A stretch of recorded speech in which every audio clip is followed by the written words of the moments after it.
Hello दोस्तों, तो इस वीडियो में बीपीएससी यही 3/2020 का ये पेपर 5 है, उसका हम आंसर की कराने वाले हैं। ठीक है, आप देख सकते हैं पेपर 5 का आंसर की कराएंगे। इसमें पेपर 6 का ऑलरेडी हो चुका है, पेपर 5 आप देख लीजिए। देखिए सबसे पहला क्वेश्चन बीपीएससी यही 3/2020 जो अभी हाल फिलहाल में 13-14 तारीख को एग्जाम हुआ था उसी का है। पेपर 5 सिविल इंजीनियरिंग पहला क्वेश्चन देख सकते हैं आप। If a grade of steel and concrete are respectively Fe415 and M20 in a beam reinforced in a tension side. जो भी बीपीएससी का आंसर किया आएगा हो सकता है उससे एक या दो क्वेश्चन का डिफरेंस हो, एक दो मतलब 2 मार्क्स का आपका कम या ज्यादा हो सकता है। इस आंसर से 2 या 4 मार्क्स, मैक्सिमम 4 मार्क्स ले सकते हैं, मतलब 2 क्वेश्चन का। ठीक है, तो टेंशन साइड 420 टेंशन साइड में and of width 30 centimetre having effective depth 55 centimetre, then the depth of neutral axis of the section. तो इसमें आपको न्यूट्रल एक्सिस निकालना था, एक्सयू का वैल्यू निकालना था। ठीक है, तो एक्सयू का वैल्यू आप निकाल सकते हैं ये वाला फार्मूला से 0.36 F C K X U into B equals to 0.87 F Y into S T. थोड़ा सा लेंदी होता, लेकिन अगर आप निकालते सही तरीका से कुछ मान के कि हाँ 0.36 को मतलब इस तरह से कुछ लेके करते ना, तो एक्सयू का वैल्यू जो है वो आपका 209.9 mm आता है। आप निकाल के देखिएगा तो इसका आंसर क्या हो जाएगा, 209.9 होएगा। ठीक है, देख सकते हैं ऐसे ही निकला हुआ है 0.87415 4 into pi by 4 into 20 into ऐसे करके आप निकाल सकते हैं। तो एक्सयू का वैल्यू 209.9 mm आ जाता है। नेक्स्ट क्वेश्चन देखते हैं। The doubly reinforced section, doubly reinforced section है, डेप्थ जो है वो 600 mm है, रिइंफोर्स दिया हुआ है 625 बॉटम पे है और 4 और 20 जो रिइंफोर्समेंट है वो टॉप पे है। विड्थ जो है 350 mm है, डी डैश 60 mm और Fe415 स्टील ग्रेड है, M20 ग्रेड कंक्रीट है। तो इसका अगर आप निकालते हैं तो वही उसी तरह निकालना पड़ेगा। यहाँ पे एक्सयू मैक्स भी निकालना पड़ेगा, एक्सयू का वैल्यू भी निकालना पड़ेगा। दोनों से कंपेयर करके देखिएगा तो ओवर इनफोर्स सेक्शन आएगा। अब आते हैं नेक्स्ट क्वेश्चन में। The effective width of simply supported beam, simply supported flanged beam with D F equals to 100 mm, L not equals to 12000 mm, B W equals to 350 mm, having depth 500 mm and Fe415 steel and M20 grade. तो यहाँ पे इसका answer जो हो जाएगा 2950 हो जाएगा। ये डायरेक्टली फार्मूला से BF equals to L0/6 plus BW plus 6 DF होता है। ठीक है, तो L0/6 करेंगे तो 12000 डिवाइडेड बाई 6 प्लस BW का वैल्यू कितना दिया हुआ है 350 प्लस 6 इंटू DF का वैल्यू दिया हुआ है 100। तो आप देख सकते हैं यहाँ पे 2000 प्लस 350 प्लस 600 तो 2950 हो जाएगा। तो इसका आंसर क्या हो जाएगा, 2950 हो जाएगा। ठीक है, तो आप ऐसा देख सकते हैं। अब आते हैं नेक्स्ट क्वेश्चन में। A three hinge arch is statically, तो थ्री हिंज आर्च जो है स्टैटिकली डिटर्मिनेट है, क्योंकि वहां पे अगर आप डिग्री ऑफ स्टैटिक इंडिटरमिनेंसी निकालते हैं तो 0 आता है। तो ये आपका डिटर्मिनेट स्ट्रक्चर हो जाएगा, इसका ये आंसर हो जाएगा। नेक्स्ट देखते हैं नेक्स्ट क्वेश्चन। नेक्स्ट क्वेश्चन आप देख सकते हैं, नेक्स्ट क्वेश्चन आप देख सकते हैं यहाँ पे। Fillet weld may be term as, fillet weld may be term as, इसका all of the above answer हो जाएगा।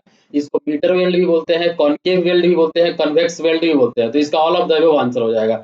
नेक्स्ट क्वेश्चन देख सकते हैं। Which of the following section should preferably be used at a places where torsion occur. Torsion किस type के में हो जाएगा, ठीक है, प्रीफर जहां पे करेंगे हम लोग टॉर्सन में, तो बॉक्स टाइप का सेक्शन हम लोग प्रीफर करते हैं, बॉक्स टाइप का सेक्शन जो है प्रीफर करते हैं। तो इसका सी आंसर हो जाएगा। Next, effective length of a fillet weld should not be less than, तो effective weld length of fillet weld should not be less than, तो 4 टाइम्स द वेल्ड साइज हो जाएगा। क्या हो जाएगा, 4 टाइम्स ऑफ वेल्ड साइज हो जाएगा, 4s हो जाएगा। तो ये इससे कम नहीं होता है, तो इसका ही आंसर हो जाएगा। ठीक है दोस्तों, अभी सिविल ज्ञान सिटी चैनल पे जनरल इंजीनियरिंग का प्रैक्टिस सेट कराए हुए हैं, 17 प्रैक्टिस सेट। आप अभी देख लीजिए, इस बार वाला मिला लीजिए क्वेश्चन, बहुत सारा क्वेश्चन उससे आया है, तो आप उसको फॉलो कर लीजिए नेक्स्ट एग्जाम के लिए, आप उसको देख सकते हैं जाके। Generally the purlins are placed at the panel point so as to avoid, purlins जो है पर्लिन्स हम लोग प्लेस करते हैं पैनल पॉइंट पे किस चीज के अवॉइड करने के लिए, bending movement in A rafter, इसको अवॉइड करने के लिए करते हैं। तो इसका सी आंसर हो जाएगा। Next, IS 800-2007 limits the value of a width to thickness ratio of the element of a steel section to place a check on, तो लोकल बकलिंग इसका आंसर हो जाएगा। किस पे करता है, तो लोकल बकलिंग हो जाएगा। अब आते हैं नेक्स्ट क्वेश्चन में। The design wind depends upon, design wind जो है ना किस पे डिपेंड करता है, तो इसका all of the above answer हो जाएगा, रिस्क कोफिशिएंट हो जाएगा, टोपोग्राफी ऑफ द एरिया हो जाएगा, साइज ऑफ स्ट्रक्चर, तो इसका all of the above answer हो जाएगा। नेक्स्ट क्वेश्चन है, स्टील प्लेट है 30 सेंटीमीटर वाइड है, 10 mm थिक है, if the diameter of the bolt hole is 20 mm then the net section area of the plate, तो B minus N D not into T होता है, ठीक है। तो B का वैल्यू तो दिया हुआ है 30 माइनस 1 इंटू 2, एक्चुअली जो आपका डिनोट का होल डायमीटर दिया हुआ है 20, तो उसको 20 को सेंटीमीटर करेंगे तो 2 सेंटीमीटर हो जाएगा, तो 28 इंटू टी का वैल्यू 10 mm है, तो इसको भी mm में करेंगे तो 100, यहाँ पे भी 10 से मल्टीप्लाई करेंगे तो 2800 mm स्क्वायर हो जाएगा, तो इसका आंसर ए हो जाएगा। ठीक है, आते हैं नेक्स्ट क्वेश्चन में, the thickness of A gusset plate should not be less than, तो इसका आंसर हो जाएगा 12 mm। Thickness of gusset plate जो होता है वो 12 mm से कम नहीं होना चाहिए। Beam fixed at the ends, beam जो होता है ना एंड पे फिक्स है, ठीक है, and subjected to a lateral load only is statically indeterminate and the degree of indeterminacy, तो 2 हो जाएगा इसका डिग्री ऑफ इंडिटरमिनेंसी। याद रखिएगा, the influence line for maximum bending moment in A simply supported beam, तो इसका ट्रिंगुलर हो जाएगा इन्फ्लुएंस लाइन। अब आते हैं नेक्स्ट क्वेश्चन में, फिक्स्ड बीम है, एक फिक्स्ड बीम है जिसका कि स्पैन दिया हुआ है length L, span length L दिया हुआ है, सब्जेक्टेड टू मूवमेंट M दिया हुआ है, the centre of the span the fixed in movement कितना हो जाएगा, तो m/4 हो जाएगा। आप इसको बना भी सकते हैं, बीच पे m लग रहा है, हाफ हाफ बीम तोड़ दीजिए, तो इधर से आप करेंगे तो यहाँ पे m/2 लगेगा, तो इस m/2 का इसका कैरी ओवर मूवमेंट जाएगा तो m/4 लगेगा, तो यहाँ पे m/4 हो जाएगा। नेक्स्ट देख सकते हैं, fully saturated soil is set to the, तो फुल्ली सैचुरेटेड सॉइल है ना, मतलब उसमें सिर्फ और सिर्फ सॉइल है और वाटर है, फुल्ली सैचुरेटेड सॉइल में, तो 2 फेज सिस्टम है, तो इसका आंसर ए हो जाएगा, 2 phase system with soil and water हो जाएगा। If the uniformity coefficient Cu का जो वैल्यू है वो 4 दिया हुआ है, कोफिशिएंट ऑफ कर्वेचर Cc का वैल्यू 1 दिया हुआ है, देन D30/D10 का वैल्यू निकालना है, तो Cu इक्वल्स टू D60/D10 होता है, यहाँ से आप D60 निकालिएगा तो 4 इंटू D10 आएगा, Cc इक्वल्स टू D30 का square divide by D60 into D10, इसका वैल्यू 1 दिया हुआ है। अब यहाँ पे आप D60 का वैल्यू 4 इंटू D10 करेंगे, 4 इंटू D10 करेंगे तो यहाँ पे D30 का स्क्वायर डिवाइड बाई D10 का स्क्वायर इक्वल्स टू 4 हो जाएगा, तो उसको अगर रूट निकालेंगे तो 2 आंसर हो जाएगा, तो इसका आंसर क्या हो जाएगा, इसका आंसर हो जाएगा 2। ठीक है, ये याद रखिएगा। If the volume of the void, volume of void जो है इक्वल हो जाएगा वॉल्यूम ऑफ सॉलिड के, तो आपका वॉइड रेशियो क्या होगा, volume of void divided by volume of solid, तो 1 हो जाएगा, तो इसका क्या हो जाएगा, वॉइड रेशियो 1 हो जाएगा। और पोरोसिटी क्या होता है, n equals to E/1 plus E होता है, तो 1/1 प्लस 1 तो 0.5 हो जाएगा, तो इसका डी आंसर हो जाएगा। अब आते हैं नेक्स्ट क्वेश्चन में, क्वेश्चन नंबर 19 में देख सकते हैं, for piping phenomenon, piping phenomenon होने के लिए most important condition to be satisfied is that, तो हाइड्रोलिक ग्रेडियंट क्या होना चाहिए, नियरली यूनिटी होना चाहिए, सी आंसर हो जाएगा। Time factor of clay layer, तो ये आपका डायमेंशन लेस पैरामीटर है, टाइम फैक्टर जो क्ले लेयर का है डायमेंशन लेस पैरामीटर है। नेक्स्ट क्वेश्चन देखते हैं, question number 21, if the consolidated drain test on a saturated soil sample pore water pressure is 0 during, तो पोर वाटर प्रेशर 0 कब होगा, देखिए कंसोलिडेशन स्टेज में क्या होता है, कंसोलिडेशन स्टेज में हम लोग वाटर को अलाउ करते हैं एस्केप होने के लिए, तो यहाँ पे पोर प्रेशर क्या हो जाएगा, 0 हो जाएगा। और सीयरिंग स्टेज में भी करते हैं, तो यू इक्वल्स टू यहाँ पे तो बोथ आपका कंसोलिडेशन एंड सीयरिंग स्टेज हो जाएगा, सी आंसर हो जाएगा। Next question, what is the degree of consolidation in 50% time, तो इसका वैल्यू आता है 0.197, ये होता है आपका π/4 इंटू यू परसेंटेज बाई 100 का स्क्वायर होता है, तो आप ऐसे वैल्यू निकालिएगा ना, तो π/4 50/100 का स्क्वायर होता है, तो ऐसे करिएगा तो 0.2 इसका आंसर हो जाएगा, तो 0.2 इसका आंसर हो जाएगा। नेक्स्ट क्वेश्चन देखिए, undisturb soil sample are required for conducting, तो अनडिस्टर्ब सॉइल सैंपल किसके लिए होता है, कंसोलिडेशन टेस्ट के लिए होता है। Deflection of a sheet pile in a braced cut, तो increases from top to bottom हो जाता है, increases from top to bottom इसका आंसर हो जाएगा। Lacustrine soils are, lacustrine soil जो होता है आपका लेक बेड में डिपॉजिट होता है। अब आते हैं नेक्स्ट क्वेश्चन में, Skempton's pore pressure coefficient B for a saturated soil, तो इसका वैल्यू 1 होता है। ड्राई सॉइल के लिए बी का वैल्यू 0 होता है, सैचुरेटेड के लिए बी का वैल्यू 1 होता है। ठीक है, नेक्स्ट क्वेश्चन देखते हैं, which one of the following parameter can be used to estimate the angle of internal friction of a sandy soil, तो रफनेस ऑफ द पार्टिकल हो जाएगा। Which one of the following parameter can be used to estimate the angle of internal friction of a sandy soil, तो इसका roughness of the particle हो जाएगा, याद रखिएगा ये वाला। अब देखिए नेक्स्ट देखते हैं, a cantilever sheet pile derives its stability from lateral resistance of the soil हो जाएगा। अब यहाँ पे नेक्स्ट क्वेश्चन में, sand deposit has a porosity of 1/3, porosity दे दिया हुआ है, पोरोसिटी दे दिया हुआ है और स्पेसिफिक ग्रेविटी दे दिया हुआ है, तो क्रिटिकल हाइड्रोलिक ग्रेडियंट निकालना है, तो IC equals to G - 1 divide by 1 plus E होता है, तो ई का वैल्यू आप n/1 माइनस n करके निकाल सकते हैं। तो n का वैल्यू 1/3 डिवाइडेड बाई 2/3, तो यहाँ से 1/2 आ जाता है। तो 1/2 यहाँ पे पुट करिएगा, 1/2 पुट करिएगा तो 1.5, नीचे में भी 1.5, ऊपर में भी, तो 1 हो जाएगा। अब आते हैं next question, raft resting on a sand. Raft जो है ना, ये आपका रेस्ट कर रहा है सैंड पे, कैन बी अलाउड डबल और the allowable soil pressure when. तो अलाउएबल सॉइल प्रेशर कब होगा? डबल जब वाटर टेबल लोअर करेंगे ना, तब होगा। तो इसका वाटर टेबल लोअर हो जाएगा। अब आते हैं नेक्स्ट क्वेश्चन में, standard penetration test, split spoon sampler is penetrated into the soil stratum for by giving blows from a drop weight whose weight is 65 kg और 750 mm होता है। तो इसका आंसर हो जाएगा बी, 75 सेंटीमीटर दिया हुआ है, तो बी इसका आंसर हो जाएगा। अब आते हैं नेक्स्ट क्वेश्चन में, क्वेश्चन नंबर 32, मोहर्स डायग्राम, ए पॉइंट अबोव मोहर्स इन्वेलप। जो आपका ये मोहर्स इन्वेलप होता है ना, इस पॉइंट के ऊपर में अगर कोई भी पॉइंट है, इस पॉइंट के ऊपर में कोई भी पॉइंट है, तो एक इमेजिनरी कंडीशन है। ऐसा आप ये बोल सकते हैं कि जैसे ये आपका फेलुअर कर्व है, इसके ऊपर क्या स्ट्रेंथ लगाएगा? कोई आदमी अगर फेल हो गया है, कोई आदमी अगर डेड है, उस पे उसको आप एक गोली कोई मारे और मर गया, उसको 20-25 भी गोली मारेगा तो क्या होगा? वही मरेगा, 20-25 बार तो नहीं मरेगा। तो इसलिए वही एक इमेजिनरी कंडीशन हो जाता है बस। तो इसका ये आंसर हो जाएगा। In a plate load test pre loading recommended by IS code, तो 70 ग्राम पर सीएम स्क्वायर हो जाएगा प्री लोडिंग। तो इसका 70 ग्राम पर सीएम स्क्वायर हो जाएगा। अकॉर्डिंग टू आईएस कोड, देखिए आईएस कोड के according permissible value of settlement in clay and sand are respectively. तो ये हमेशा याद रखिएगा कि सैंड में जो होता है ना, कम होता है सेटलमेंट, और क्ले में ज्यादा होता है, क्ले में ज्यादा होता है। तो ऐसा कौन सा कंडीशन में है? आपका सैंड वाला बाद में पूछ रहा है।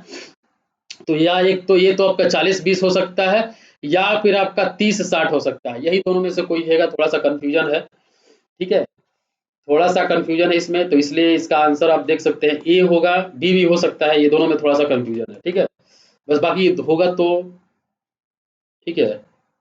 सैंड में कम होता है, सॉरी इसमें बी नहीं होगा, सॉरी बी नहीं होगा। सैंड में कम बोले ना, तो सैंड में कम बोले तो बी नहीं होगा, आपका सी हो जाएगा। सी हो जाएगा, या तो सी होगा या फिर ये होगा।